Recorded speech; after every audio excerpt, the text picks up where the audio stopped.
Today we are continuing our The Church is Like series, where we're taking some time to remind ourselves about the pictures that we find in the Bible of what the church was always supposed to be like.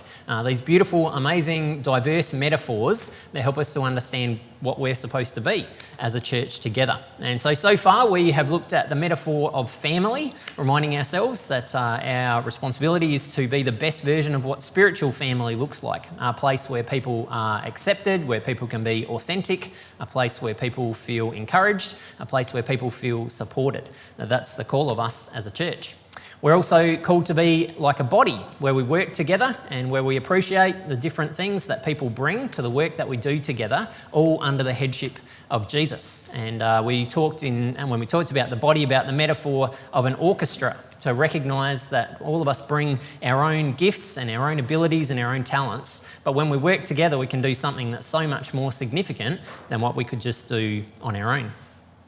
We talked about the idea of the church being like a temple, recognising that the church has now replaced the Old Testament temple, but not with another building. The church, as the group of people who meet together as God's family, are now supposed to be the place where people encounter God in a real and tangible way, the same as they would have when they went into the Old Testament version of the temple. And then last week we talked about the church being like a beehive, where we unpack the idea of us being the new priests who replaced the priests who used to work in the temple, but recognising that we're the ones who do God's work, that we are God's workers, and we use that picture of a beehive to remind ourselves that we work together, but that we have work to do here in the hive, and then we also have work to do outside of this building as well, as we go out and come in and go out and come in as we work together. So I continue to be blown away by just how amazingly diverse all of those pictures are, and we've still got another couple left. It's amazing that God set this thing up that is called the church, which is meant to do all of those different things. Far from just being something that we go to once a week in one place where we have kind of our church experience. When we think about the realities of all of those things that we're called to be together, it's really, really incredible and amazing. And so I hope that you have found it helpful as we've dug into that over the last few weeks. Today we're going to talk about the church is like a flock of sheep. And so we want to start, as we have a number of times throughout this series, with making sure that we understand the context in which what we're talking about today was said. Because as Australians, when we think about a flock of sheep, we generally probably don't think about the same thing that Jesus was talking about when he called us a flock of sheep. So I grew up in the country, so I was born here in Adelaide, but when I was 6 months old we moved to Hawker in the Flinders Ranges, and then when I was 3 we moved to Yorktown on the York Peninsula, and then when I was 10 we moved to Strathalbyn up in the hills, and I was there until I finished high school. And so we spent a lot of time hanging out with friends on farms, and I have a lot of very fond memories of spending time on farms, riding motorbikes and driving tractors and doing all sorts of fun things. But the picture that I have, because a lot of our friends were sheep farmers, when I think about a farmer and sheep, is a picture of a farmer who's in a ute or on a tractor driving sheep from behind, generally with one or more sheepdogs who are helping with that work. And the picture that we generally have is that sheep aren't really very bright, and so they're kind of pushed forward and herded and hurry up and get to where you need to go, and the sheep kind of snap at their heels and make sure that they end up where they need to go. So if that's the picture that we have of what Jesus says when he wants to be our shepherd or our farmer, that we're all not very bright and that we need to be pushed from behind into what we need to do, that's going to taint a fair bit of what we're going to talk about today. The people who Jesus was talking about when he said this image of a shepherd and of sheep was something very, very different. In Jesus' time, and this is still true in some parts of the Middle East today and other parts of the world, a shepherd didn't drive the sheep from behind. And the idea of having a massive flock of sheep, like we think about when we think about sheep farms here in Australia, is not something that would have been familiar either. You would have a fairly small flock of sheep, and a shepherd would lead the sheep from the front. So far from pushing the sheep from behind, a shepherd would walk in front of the sheep, and the sheep would follow because they knew the shepherd's voice, and they trusted the shepherd. And we'll unpack that a little bit more as we go through. But there's this beautiful picture that everyone who's listening to Jesus would have just taken for granted of the relationship that a shepherd has with sheep, which is a relationship of care, a relationship of dedication, a relationship of trust and knowing each other. So as we go through and we talk about this idea of being a flock of sheep, we want to keep that in mind, not the Australian picture that we might have in mind. This is a picture that has been used about the people of God for a very long time. So throughout the Old Testament, and Joe did a fantastic job of helping us to understand some of those snapshots that are in the Old Testament at the beginning, there was this picture of the perfect version of a king or a leader in the Old Testament was generally held up as a shepherd. And when we think about one of the greatest kings of Israel, we think about David, who was a shepherd and who was seen as a shepherd king. And so this image that God is the shepherd and the people of Israel are his sheep was something that went all the way through the Old Testament and was very, very familiar to all of them. But Jesus takes this imagery up a notch and says not only is he a shepherd who's come as a shepherd king or a shepherd leader, but he's the shepherd, and in fact he's the good shepherd. And he pushes that even further to say the people who are in his flock, who are led by him as the shepherd, are not just the people of Israel, but everyone is welcome. So let's have a look at what he says. John chapter 10, starting at verse 1. Jesus says, "I tell you the truth, anyone who sneaks over the wall of a sheepfold rather than going through the gate must surely be a thief and a robber. But the one who enters through the gate is the shepherd of the sheep. The gatekeeper opens the gate for him, and the sheep recognise his voice and come to him. He calls his own sheep by name and he leads them out. After he's gathered his own flock, he walks ahead of them and they follow him because they know his voice. They won't follow a stranger, they'll run from him because they don't know his voice." So, Jesus here is talking about a couple of different images. He's partly talking about the idea of him being the gate, and we're not going to dig into that at all today because a couple of months ago we did that in one of our online services, and so you can feel free to go back. That's on the internet and on our podcast if you want to go back and have a listen to unpacking that metaphor. But as we focus on this idea of Jesus being the shepherd and us being the sheep, we recognise that the first responsibility of a shepherd is that a shepherd leads the sheep. And so, as I said, this is very different to our mindset about the way in which a shepherd and sheep interact. There was this great sense of knowing the shepherd's voice, knowing the sorts of things that the shepherd would say, knowing the tone of the shepherd's voice, and the sheep being able to completely trust the shepherd and know this is the person that I need to follow.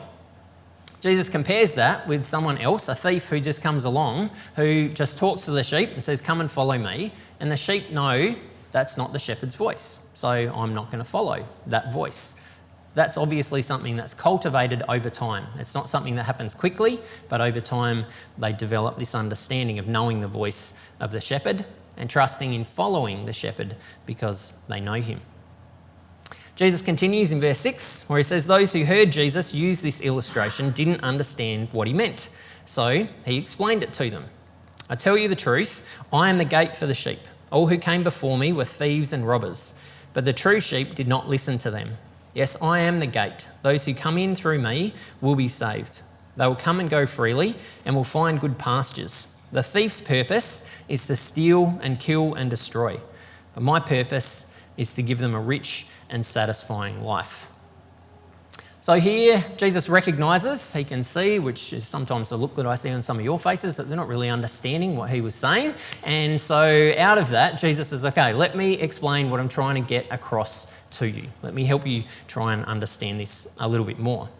And he says the shepherd is the one who provides for the sheep. So not only does the shepherd lead the sheep, but the shepherd is also the one who provides for the sheep and leads them out into good pastures. And we unpack that a bit in Psalm 23. It's the idea that a shepherd takes the sheep to where there's food to be able to eat, where there's water to be able to drink, that's clean, appropriate water, where there's shelter, where there's a place for them to be able to lie down and to be able to rest. And Jesus actually sums all that up by saying the shepherd comes to give life to the sheep. When we think about providing food and water and shelter and all of the things that Jesus is talking about there, it's really about exactly what he says, the idea of giving them a rich and satisfying life. Other translations talk about an abundant life or life to the fullest. That's what a shepherd does for the sheep, is to lead them somewhere where they can experience all that they're supposed to be able to experience. And Jesus compares that to a thief who wants to just steal and destroy the life of the sheep. So a thief who comes and drags the sheep away from the best pastures, away from where they should be, and ultimately takes life away from them. Now it's interesting because often when we think about this verse, John 10:10, it's a verse that many of us would have been very familiar with, particularly if we grew up around the church. When we talk about this idea of the thief coming to steal life, we generally think that that's a reference to Satan or to the devil. But in actual fact, most people would understand that what Jesus was saying here was talking about false teachers and false prophets. So this isn't the idea of the devil coming to steal life, but this is the idea about people who come to try and bring any other message other than the message that aligns with God's best. And here, again, that makes a lot of sense, to say Jesus comes to bring us life, that the message that Jesus brings to us is to lead us to a place of abundant life. Whereas the message that other people bring to us, that we get from other people at times, where they say, this is the way to experience life, or you have to do these things in order to experience life, those things actually take life away from us and stop us from being able to experience all that God created us to be able to experience. We'll unpack that a little bit more in a second. So Jesus then continues in verse 11 and says, I am the good shepherd. The good shepherd sacrifices his life for the sheep. A hired hand will run when he sees a wolf coming. He'll abandon the sheep because they don't belong to him and he isn't their shepherd. And so the wolf attacks them and scatters the flock. The hired hand runs away because he's working only for the money and doesn't really care about the sheep. So here we see the third thing that Jesus talks about in terms of the role of the shepherd is that the shepherd is there to protect the sheep. And in actual fact, a good shepherd will lay down his life to protect the sheep. So if the sheep are out somewhere and a wolf comes and attacks, then the shepherd will stand in between the wolf and the sheep and, if needs be, lay his life down to protect the sheep. Jesus again contrasts this with someone else who doesn't really care that much about the sheep, who at the first sign of danger says, nope, too hard, I'm out of here, and runs away and leaves the sheep to their own devices. Again, this is Jesus saying, the good shepherd will do everything in his power to be able to lay his life down so that the sheep can continue to experience that full, complete, abundant life. So, a shepherd leads the sheep, a shepherd provides for the sheep, and a shepherd protects the sheep. But the shepherd can do all of those things and yet not really achieve anything if the sheep aren't willing to be obedient and to follow the lead of the shepherd. And so this is where it's helpful for us to put ourselves into the recognition that as a church we are a flock of sheep following Jesus as the shepherd. So in order to be able to be led by the shepherd, the sheep have to trust in the shepherd's voice. They have to make a decision to learn how to listen for the voice of the shepherd. And so for us, the implication of that is to say, are we learning to listen to the voice of Jesus? Do we know how to hear the voice of Jesus? Now that might be a bit intimidating for some of us to think, oh, so is that, like, what is that supposed to sound like? What does Jesus actually sound like? Does he have an accent? Does he have a deep voice? What does Jesus sound like? Does he speak from heaven? Most of us, our experience of hearing Jesus' voice starts with the Bible and being able to read Matthew, Mark, Luke and John, the 4 biographies that talk about Jesus and help us to understand what his voice sounds like. As we read Jesus' teaching, as we see the people that Jesus interacts with, we're able to understand a little bit more about what Jesus is like, to be able to understand the sorts of things that sound like Jesus. But when we pray, we also have an opportunity to be able to learn how to hear Jesus' voice. Now, this means that we need to stop long enough to actually listen, which sometimes I know I can be guilty of, that my prayer is all what I have to say, instead of stopping long enough to hear what Jesus has to say. But those little intuitions that we get at different times, hopefully even today as we spent that time at the beginning of the service reflecting, there's been moments of you being able to sense what Jesus might be saying to you. We're also able to hear Jesus' voice through each other. So we can learn together, but we can also ask each other, what do you think that Jesus is saying about this specific context that I'm in, or this thing that I'm going through? Or what are you hearing Jesus say to you? It's really important that we take all of those things together, because it can get a little dangerous, particularly if we just focus on the I think Jesus told me this part of it and don't have anything else around that. There's some very, very bad things that have happened throughout history because people have thought that they've heard the voice of Jesus or the voice of God and have therefore done some very horrendous things. But when we take that does this line up with what we read in Matthew, Mark, Luke and John? When we come to each other and say, does this sound Jesus-y to you? We've got the opportunity to be able to, with confidence, say, okay, I'm getting to learn the voice of the shepherd more and more. It's not something that happens instantly, so the sheep don't suddenly know, if they get a new shepherd, who that shepherd is. It takes time to cultivate that relationship, to learn to listen, to learn, again, the tone of voice, the sorts of things that are said, the sorts of things that we recognise are Jesus-type things. So that's the first thing that we need to do as a flock of sheep, is to learn to trust in the shepherd's voice.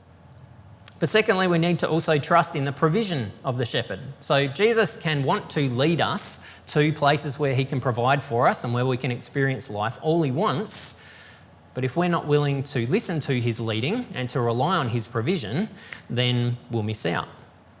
The challenge for us, and again we bring this back to the idea of some sheep, is that the sheep could quite easily say, nope, I actually think that shepherd, you've got this wrong. I saw some really lovely grass that was over there yesterday, and so I'm not going to follow you. I'm going to go over there and I'm going to eat that over there. Or I saw this really nice pond, and I think I might go down there and spend the day there instead of trusting in your provision. Obviously, the sheep don't do that. They follow the shepherd to where the shepherd provides and leads.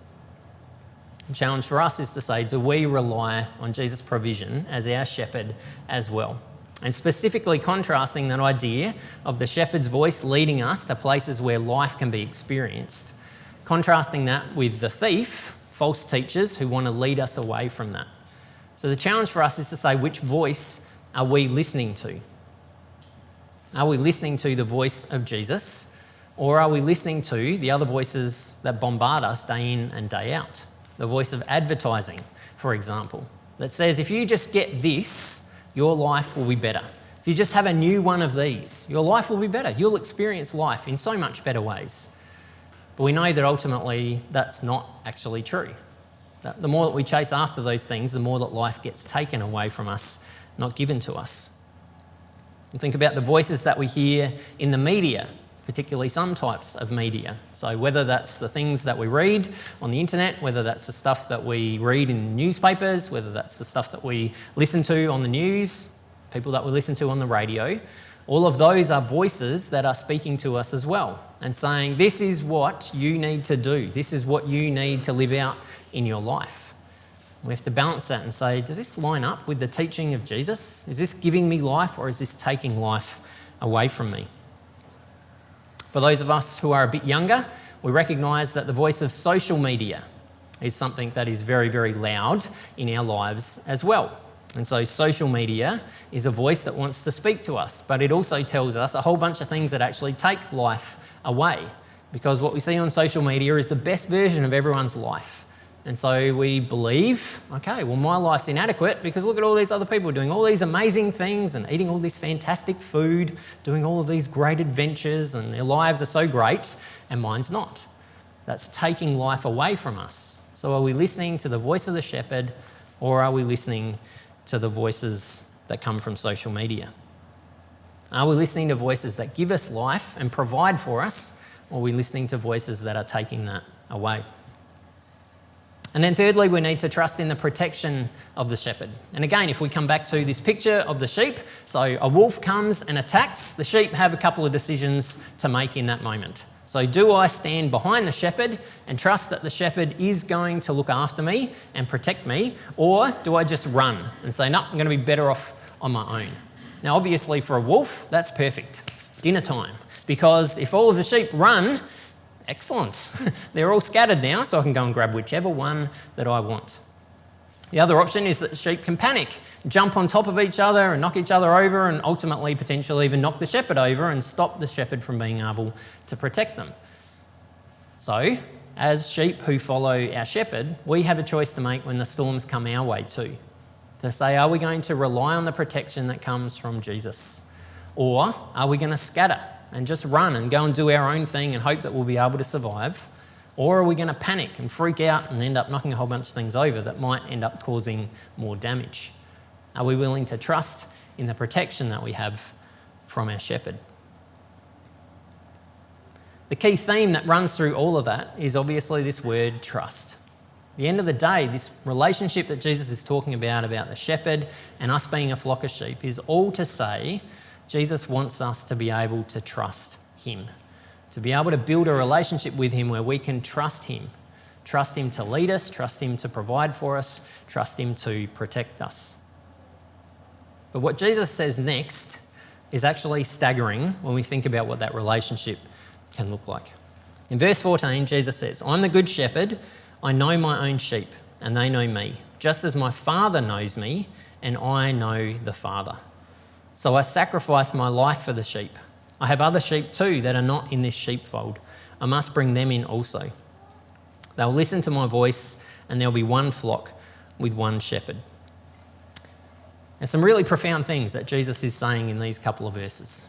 He's saying that he knows us, but to take that a step further, he's saying that we can have the same kind of relationship with him that he has with God the Father. So just stop and think about that for a moment. Think about your picture of the relationship that Jesus has with God the Father. It's close, intimate, complete understanding of each other, knowing each other, trusting each other. Jesus says that's the kind of relationship that we can have with him. That's staggering when you stop and think about the implications of that. And Jesus says that's what he has given us because he has laid down his life for us. Not he's going to, not he will if something dangerous comes along, but Jesus says, I have laid down my life so that this full, complete relationship can be available. This trust, intimate relationship is available to every single one of us right here, right now. That's amazing. And Jesus rounds all of this out by reminding us what we've talked about a couple of times throughout this series, that this is not just something that's true for the people of Israel, this is something that's true for everyone. Everyone has access to that kind of relationship with Jesus. Regardless of background, regardless of where they're coming from, regardless of culture, everyone has the ability to be under one shepherd, Jesus, and to be one flock united together because of him. So, I want to give you an opportunity to reflect on that, same as we've done throughout this series. So you've got the reflection question there on your page, and give you a moment, in a moment, to be able to jot some thoughts down or talk with the person next to you. What would change if my first thought about our church was that we are a flock of sheep? So what would change this week if whenever you thought about Brooklyn Park Church of Christ, you thought we are a flock of sheep and Jesus is our shepherd? A couple of things that might be helpful just to kind of prompt some thoughts. First one is, am I letting Jesus lead me? Am I learning how to trust the voice of Jesus? What does it mean for me to cultivate a relationship with Jesus so that I can hear him clearer and clearer? So maybe that might be about reading Matthew, Mark, Luke or John and taking some time to really dig into that. It might be about talking with someone else and saying, I'm not sure how to hear this voice of Jesus. Can you help me with that? These are the sorts of things that I'm thinking. Would you say that that lines up? So am I letting Jesus lead me? Am I trusting in Jesus' provision? Am I trusting that Jesus does want to lead me to places where I can experience life to the fullest? Even if it doesn't feel like that right now, am I trusting that Jesus will provide? Or am I listening to other voices that I know are actually dragging me away from Jesus' best and dragging me away from Jesus' truth? Am I trusting in Jesus' protection, particularly for those of you, and I know there are some of you who are going through some storms at the moment. Are you trusting in Jesus' protection? Or are you tempted to just run and try and do your own thing and look after things, or trying to panic and freak out? Are you trusting in the protection that comes from Jesus? For some of us, it could be helpful this week just to take some time to reflect on this amazing reality that we have the ability to have the same kind of intimate relationship with Jesus that he has with the Father, and all of the implications that come out of that. It could be something that's completely unrelated to any of those other things that you've heard Jesus saying to you this morning. But I want to give you a few moments to be able to think about that and to process that. So as I said, jot some thoughts down, there'll be some music on, and talk with the person next to you if that's helpful. Then we'll come back and wrap up with a prayer and then transition into communion.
Let's pray. Jesus, we thank you for this beautiful picture that you paint for us of what your desire is for us individually and collectively as a church. We thank you that it's not some top-down hierarchical relationship. We thank you that it's not some pushy relationship where you boss us around or drive us from behind. We thank you that it's not some relationship that's based on a whole bunch of rules and things that we have to do, but that you paint this beautiful picture of us having this intimate, connected relationship with you where we just know your voice and we're able to respond to the things that you want to lead us into.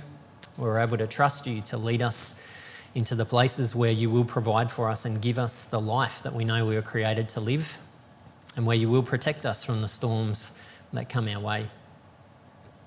We thank you for this staggering reality that the sort of relationship that you crave to have with us is the same relationship that you have with the Father. That's absolutely amazing. And I pray that as we head into this week, that you would continue to challenge us about what that looks like. Continue to challenge us when we put barriers between us and you, when we continue to think that there's hoops that we have to jump through or things that we have to do. Help us to remember that all we need to do is to stop and to listen and to be able to connect with you. And we thank you that that's the picture that you give us as a church, that together we are under your leadership as this beautiful shepherd leader who draws us on out of a relationship of trust. And we thank you for the way in which you continue to lead us as a church, the way in which you continue to provide for us as a church, and the way in which you continue to protect us as a church. We pray that we would continue to be able to understand what it means to be your sheep as we follow you as our good shepherd. In your name we pray. Amen.